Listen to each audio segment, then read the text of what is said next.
Hi everyone, this is the PFA of inferences from data, and we are on objective 2, which is focusing on this thing called the normal distribution curve, which looks like this. And remember back in objective 1, we drew 3 of these, one with a small deviation, one with a large one, and then one in between. Okay, that's what these graphs are used for. They're used for standard deviation. So let's look at this and kind of dive in deeper.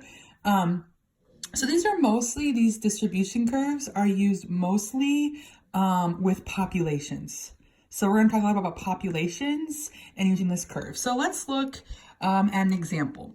So let's say in the US, an average woman's height is 5'6". So most women, the mean is 5'6". And let's say that the deviation, my standard deviation, is 2 inches. So it kind of deviates by 2 inches, remember, up or down. So that's what this curve is telling us. So let's say my my average is 5'6". Again, that's woman's height, okay? And then let's say one standard deviation shorter or below would be 2 inches shorter. So that would be what? 5 foot and 4 inches, right? And then let's say that one standard deviation above or taller would be, again, 2 inches. So that'd be 5'8", okay? What this curve means is that out of all the women in the United States, 34% of them are within one standard deviation shorter, and 34% of them are within one deviation taller. So if you would add 34% and 34%, what would you get? You would get 68% total of all the women in the United States are within this area of height. Okay, so 68% lie within one standard deviation above or below the mean. Okay, let's keep going. What if, let's go one more standard deviation shorter. So that'd be, we're still working with 2. That would be 5'2". Okay, and let's go the other way. Let's go another standard deviation taller. That would be 5'10", right? So now we added in these 2 other sections here of women that are 2 deviations shorter and 2 deviations taller. So what we would do to figure out our total women here is add 13.5 plus 34 plus 34 plus 13.5. Add that up.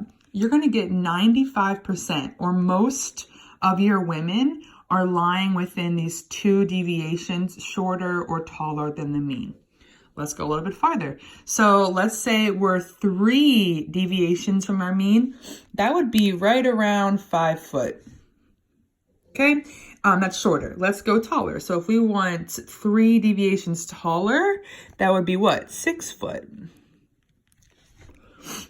Now we'd add up these extra sections that we just found that are shorter and taller. So you'd add up all these percents, and what would you get? You would get that 99.8% of all your women in the US lie within this height range. Okay, that's almost all of them, right? Well, if anything is shorter or taller than 3 standard deviations, you're only going to find about 0.15% of your population there. So that's like very rare to get a woman that's that short or that tall. Not impossible, but rare. Okay, so we're going to use these graphs to again solve word problems. Here's my first example. Example 1, a roller coaster at an amusement park will only let people ride their ride if they are taller than 52.5 inches. The average height of an American is normally distributed, which means you're going to use this graph, okay, with a mean of 60 and a standard deviation of 2.5. What percent of Americans cannot ride this roller coaster ride? Okay, so my suggestion is fill out your whole chart first and then answer the question. So again, my mean is 60 inches, right? Okay, so that's going to be my middle number here, 60 inches. And then my deviation is 2.5. So I'm just going to fill this out. So I'm going to do below first. I'm just going to subtract 2.5 every time. So if I subtract 1, that's 57.5. I subtract 2, deviations, that's 55. I'm just going down by 2.5 every time. So this would be 52.5. Sorry about that. Okay. And now let's go above. So if I go 1 deviation above, that's going to be 62.5, right? I keep going. If I go 2 deviations above, that's 65. And then last, if I go 3, that's 67.5. Okay. Now my question, remember this ride will only let you ride if you're taller than 52.5.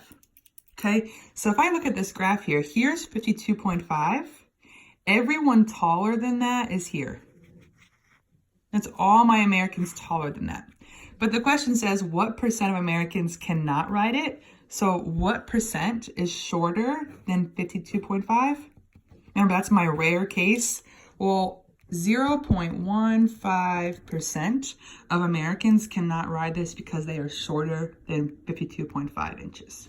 Okay, so that's how you're going to do those. Let's do one more, then I'll let you try it on your own. Example 2. A new shoe company is making shoes that can only comfortably fit sizes 8 to 13 in men.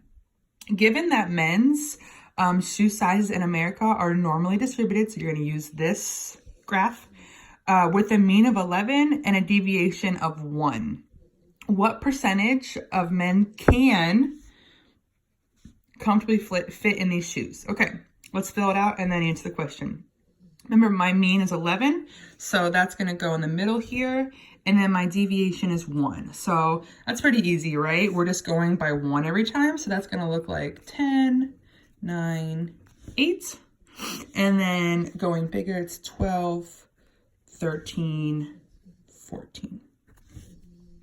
Okay, so the question is saying what percentage of men can comfortably fit in these shoes. Remember, comfortably is 8 to 13. So on my graph, that would be from here, 8, all the way to here, 13, right? So you're just going to add up all these numbers, 2.35, 13.5, 34, 34, and 13.5.